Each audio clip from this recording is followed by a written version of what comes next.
오늘 본문의 말씀은 요한복음 1장 10절에서 13절 말씀입니다.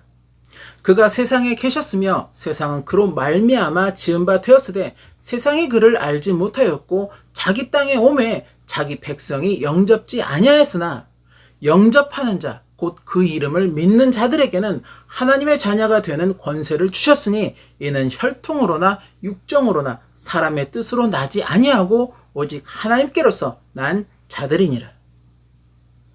매년 12월이 되면 길거리나 건물 등에 크고 작은 온갖 장식들이 설치되어 있는 것을 보게 됩니다. 작고 수수한 장식부터 크고 화려한 불빛들을 발하는 그러한 장식들까지 12월 한 달은 어디를 가든 이러한 이쁘고 화려한 장식들을 볼 수 있는데, 이러한 장식들은 한 가지 공통적인 의미를 담고 있습니다. 그것은 바로 오늘 12월 25일 크리스마스를 기념한다는 것입니다. 그리고 전 세계 수많은 나라에서 이 날을 기념하고 있습니다.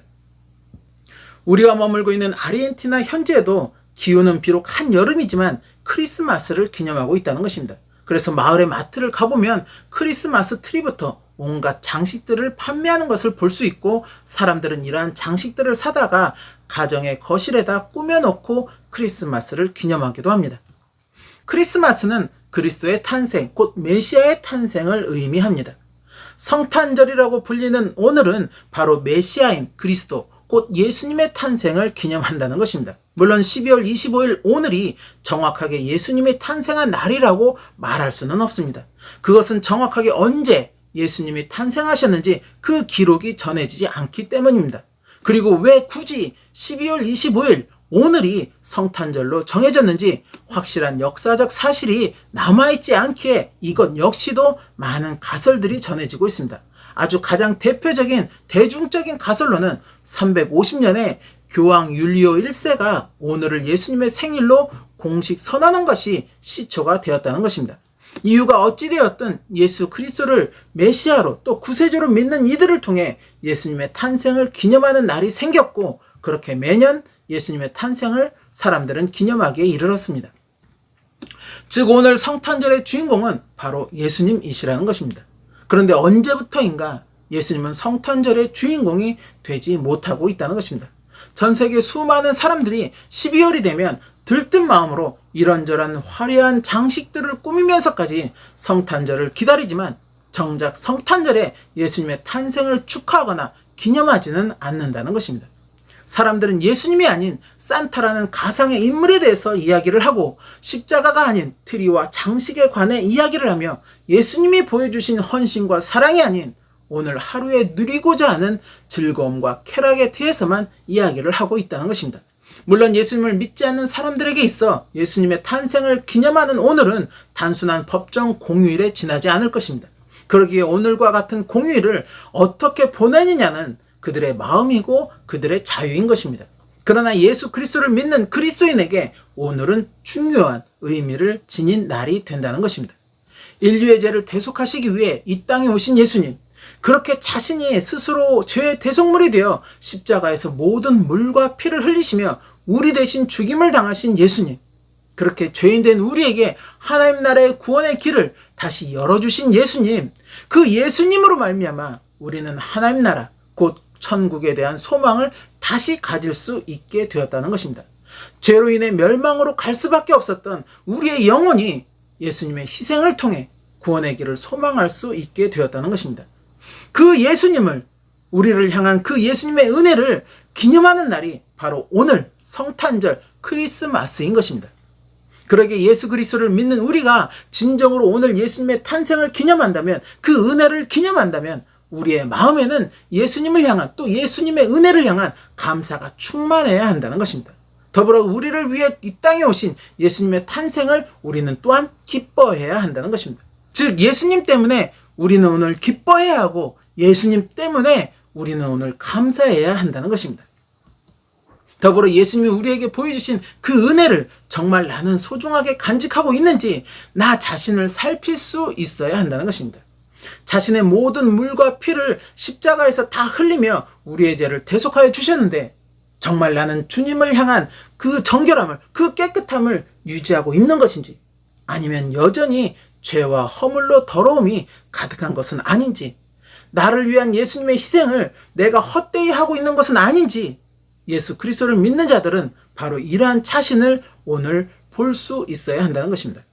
그러해야 하는 오늘이지만 혹시 우리는 주님을 믿는다 하면서도 산타 이야기를 하고 있는 것은 아닌지, 화려하게 꾸며진 트리와 장식만 바라보고 있는 것은 아닌지, 오늘 무슨 선물을 줄까, 또 무슨 선물을 받게 될까, 오늘 어떤 일로 하루를 또 즐겁게 보낼까, 그러한 시선, 그러한 생각, 그러한 마음으로 가득한 오늘의 내 모습은 아닌지, 혹시나 그러한 생각이라면, 또 그러한 시선이라면, 그러한 마음이라면 이제라도 우리의 시선을 십자가로, 우리의 생각을 예수님에게로, 우리의 마음을 예수님이 보여주신 그 은혜로 향할 수 있어야 한다는 것입니다.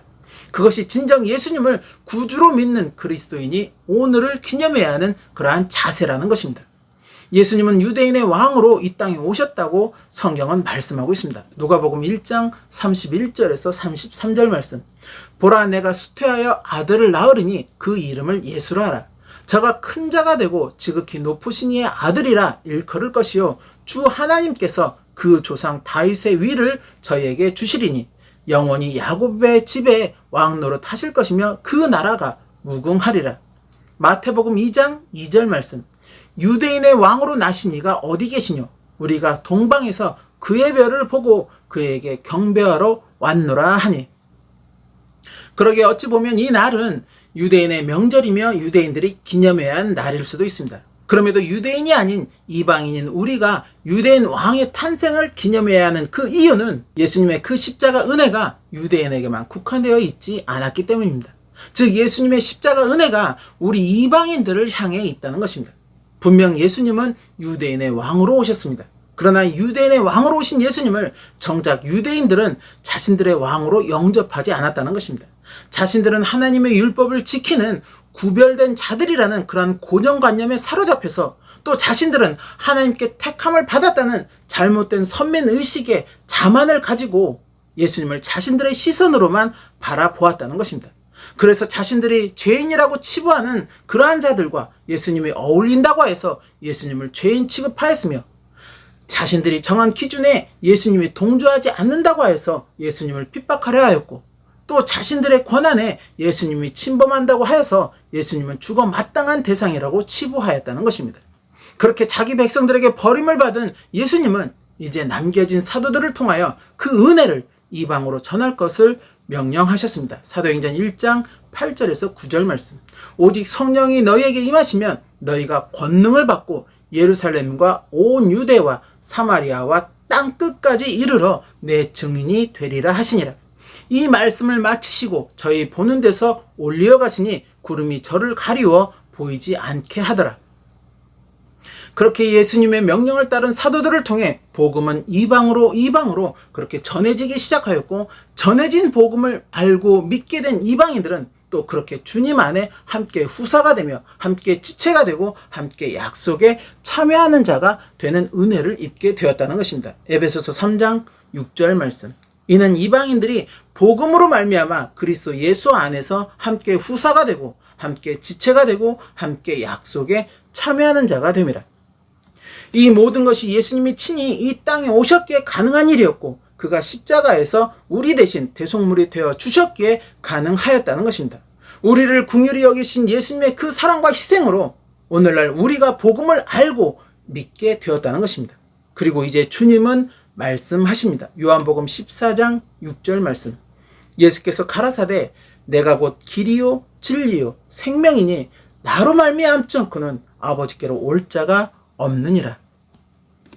나로 말미암지 않고는 아버지께로 올 자가 없다. 이 말씀은 예수 그리스도를 통하여 하나님 나라 구원의 길이 열렸다는 것입니다.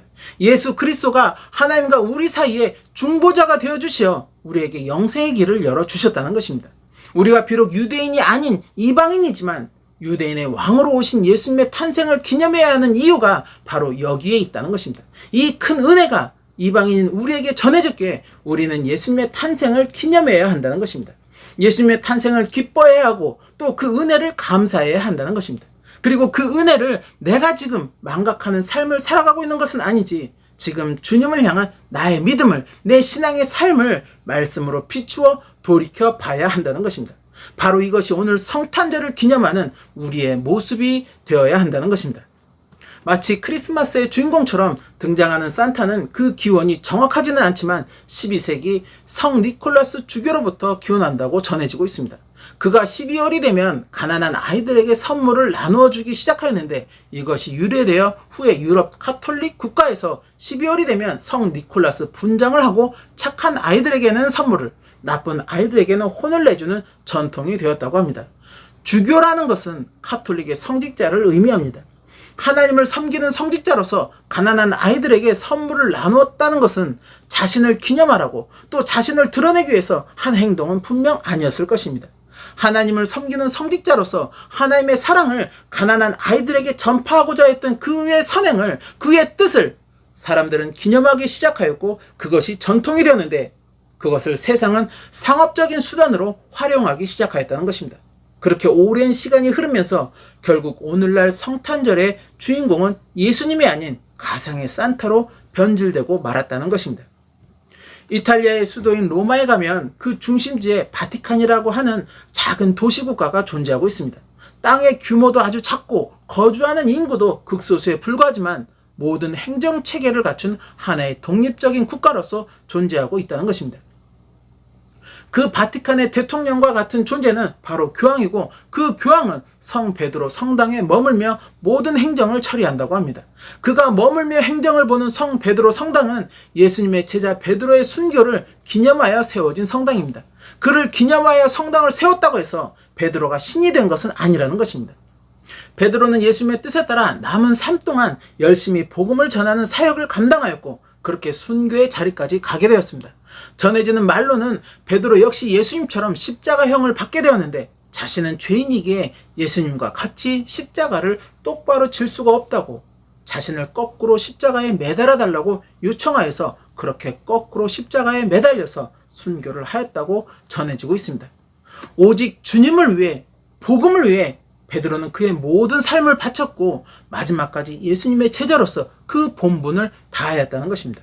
그렇게 그를 기념하여 그 이름을 딴 성당을 건축하였다고 해서 성당의 주인이 베드로가 되는 것은 결코 아니라는 것입니다. 아무리 베드로, 바울 등 유명한 선지자, 사도들의 이름을 빌어 성전을 건축하였다고 해도 그 성전의 주인공은 그들이 아닌 바로 주님이시라는 것입니다. 이와 마찬가지로 오늘날 아무리 세상이 산타를 기념하고 세상적인 것으로 성탄절을 포장한다고 해도 성탄의 주인공은 분명 예수 그리스도이시라는 것입니다. 우리는 그것을 분명히 알고 오늘을 맞이해야 하고 또 기념해야 한다는 것입니다. 그것이 예수 그리스도를 믿는 그리스도인으로서 최소한 지켜야 하는 모습이라는 것입니다. 세상 물결에 치우쳐 산타를 기대하고 각종 화려한 장식에 내 시선을 머물며 오늘 내 즐거움을 찾는 우리의 모습이 아니라, 우리는 오늘 예수 그리스도를, 그 은혜를 생각하며 감사하며 나 자신의 믿음을 돌아볼 수 있는 우리가 되어야 한다는 것입니다. 오늘 본문은 말씀하고 있습니다. 예수 그리스도를 영접하는 자, 곧 그 이름을 믿는 자들에게는 하나님의 자녀가 되는 권세를 주셨다고. 그리고 그러한 자들은 혈통, 피부색 등 눈에 보이는 모든 것을 떠나서 오직 하나님께 난 자들이 되었다고. 이 말씀은 예수 그리스도를 영접하는 자들은 하나님 나라의 영생의 구원이 보장되었음을 말씀하고 있다는 것입니다. 저와 여러분 마음에 항상 주 예수 그리스도가 머물기를 소망합니다. 그렇게 주님을 기념하며 주님과 동행하는 삶이 되시기를 또한 소망합니다. 그리고 마침내 하나님의 자녀, 하나님께서 난 자들이 되어서 그날의 영생의 축복을 누리시기를 예수님의 이름으로 축원합니다.